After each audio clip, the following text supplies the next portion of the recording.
সংস্কৃত বর্ণমালায় দুই প্রকার ব দেখতে পাওয়া যায়।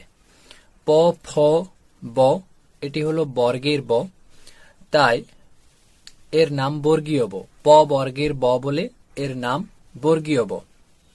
আর অন্ত্যস্থ জ র ল ব, এই বটির নাম হলো অন্তস্থ ব। বর্গীয় বয়ের উচ্চারণ দুটো ঠোঁটের সাহায্যেই করা হয়, সাধারণ ব।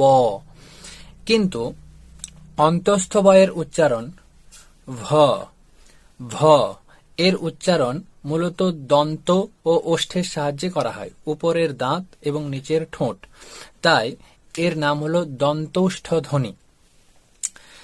কিন্তু যুক্তাক্ষরে ব্যবহৃত অন্তস্থ বয়ের উচ্চারণ উ অ এইভাবে হয়। অন্যদিকে যখন ব স্বাভাবিক বর্ণ হিসেবে ব্যবহৃত হবে তখন এর উচ্চারণ ভ হিসেবে হবে।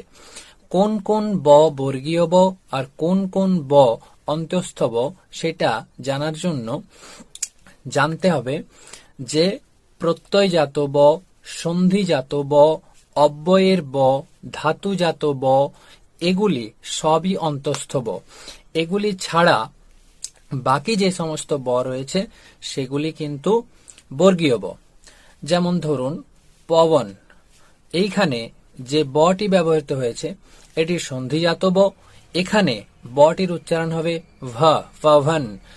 এটি হলো অন্তস্থ বয়ের উচ্চারণ স্বাভাবিক বর্ণের ক্ষেত্রে, কিন্তু যুক্তাক্ষরের ক্ষেত্রে অন্তস্থ ব উ অ হিসেবে ব্যবহৃত হয়।